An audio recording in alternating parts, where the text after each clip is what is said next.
With the dismissal of the two federal cases against him, President-elect Donald Trump has bypassed some of the most serious legal jeopardy he has faced. He's now assembling a cabinet to carry out his agenda. On that and other matters shaping the transition, we turn to the analysis of Brooks and Capehart. That's New York Times columnist David Brooks and Jonathan Capehart, associate editor for The Washington Post. Gentlemen, so nice to see you. Be with you. Happy Thanksgiving, day after. David, on the dismissal of these federal cases, on the one hand, the election cast that die. If he's the sitting president, the DOJ says we don't prosecute a sitting president, ergo they go away. On the other hand, all of this evidence as to what went down leading up to January 6th and the attempt to overthrow that election, all of that evidence of Mar-a-Lago and the classified documents in the bathrooms and ballrooms, all of that goes away. And I just wonder how that sits with you. Yeah, I've thought a lot about that this week. You know, I think in general, obviously no person is above the law. And in my view, if a sitting president has committed a murder, extortion, some horrible crime like that, then the precedent that we don't prosecute sitting presidents, that should be overridden. In this particular case, some of the trials, especially in New York and Georgia, looked a little political. Donald Trump ran saying they're attacking me with lawfare. Kamala Harris talked a lot about the trial, so it was right there in the center of the election. And 75 million Americans decided it wasn't disqualifying. And to my view, and I understand there's a danger in putting him sort of above the law, but to me the greater danger is that we use trials as political weapons in the years ahead. So I think on balance, Jack Smith did the right thing. He was sort of forced in that sense. He had no choice. But you would have said that January 6th should not have been pressed, even if you're a president. I mean, this is the DOJ policy, but you wouldn't want to see that pushed I just past. think that was like a political event. And at this point, when the American voters have spoken, I think respect for democracy and for the precedent that we don't use trials as political footballs. And once we start eroding that precedent, I think we're very close to the point where we start using trials as political footballs, and that would be terrible for politics and for our judicial system. How do you see that? Not the way David does. I mean, I don't see the January 6th trial or the classified documents cases, trials as political weapons. They were not political weapons. Our system was attacked. Literally attacked, and there needed to be accountability when it comes to January 6th. There needed to be accountability for a former president who took national security secrets in contravention of the law and stored them in various places, as you noted in the opening of the question. So I don't begrudge Jack Smith or Attorney General Merrick Garland for proceeding with the cases. We can argue, as they are arguing on the Democratic side and on the left, about the speed with which the Attorney General moved. He should have moved faster, some people say. Other people are saying that he did the right thing and being very judicious, very cautious in proceeding with these cases. But to put them in the category of political weapons, I don't think is right.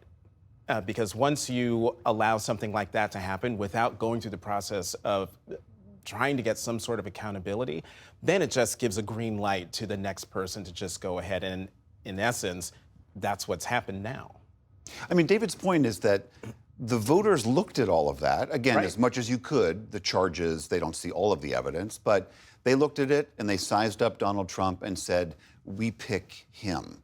Right, and that's what's among many things that I found troubling about the 2024 election. It was all out there, and he talked about it, everyone talked about it, and yet the American people looked and decided, you know what, gas is too high, grocery store prices are too high, and so, yeah, we're just gonna go with this guy. Leave aside all sorts of other things he said, such as mass deportations. Folks just seem to put that to the wayside.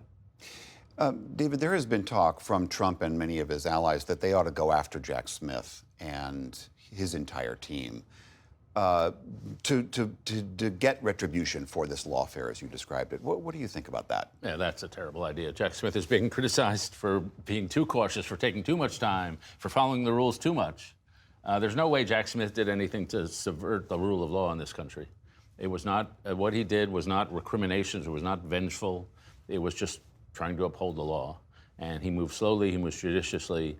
And if Trump does that, which I expect him to do, it would further undermine the legitimacy of so many of our institutions, but especially the rule of law. Let's talk a little bit about this transition. We are seeing Trump's cabinet start to take shape. He certainly seems to be in an emboldened mood, Jonathan. When you look at the cabinet and his cabinet to be, does it give you a better sense of what Trump 2.0 is going to look like compared to the prior? Oh, yes.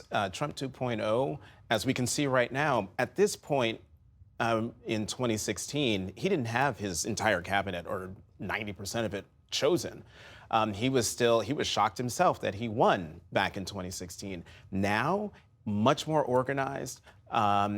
Everything he said on the campaign trail, he's doing it.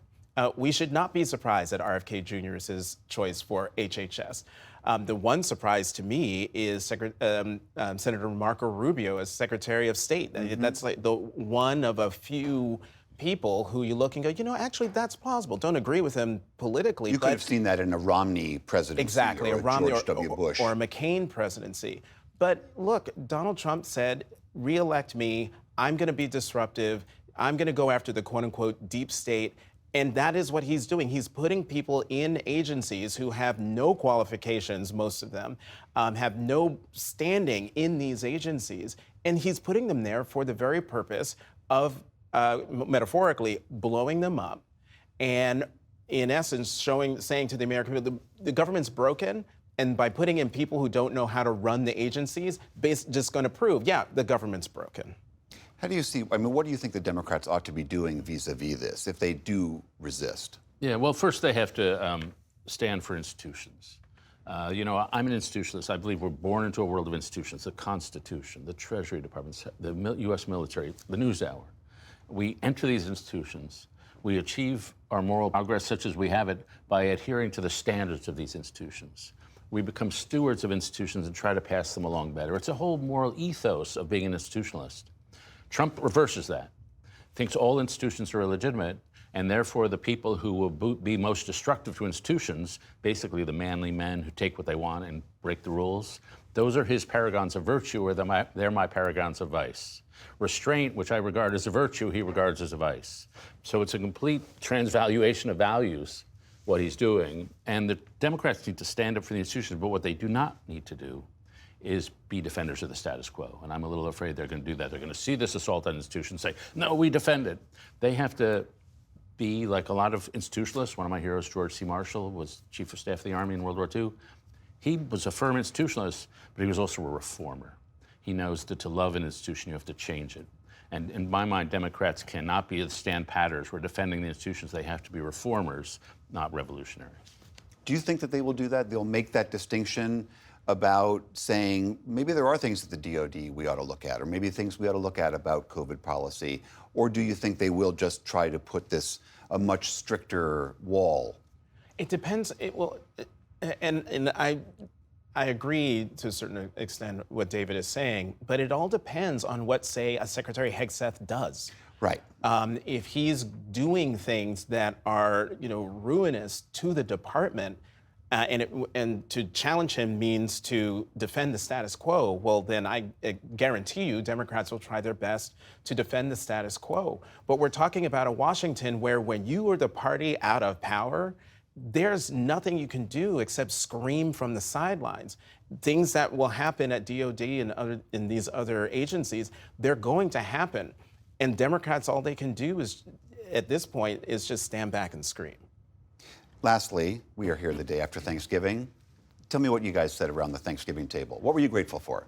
Oh, well, we were having martinis and a great conversation about politics, but I'm not going to talk about that. What I'm thankful for in general are Black women. They've stood for this democracy. They stood fast for this democracy in this last election. And so I am thankful for them. But in particular, I'm thankful for two specific Black women. One is my mom, who turned 83 a couple weeks ago. And so, the longer I get to spend time with her, the more grateful I am for her.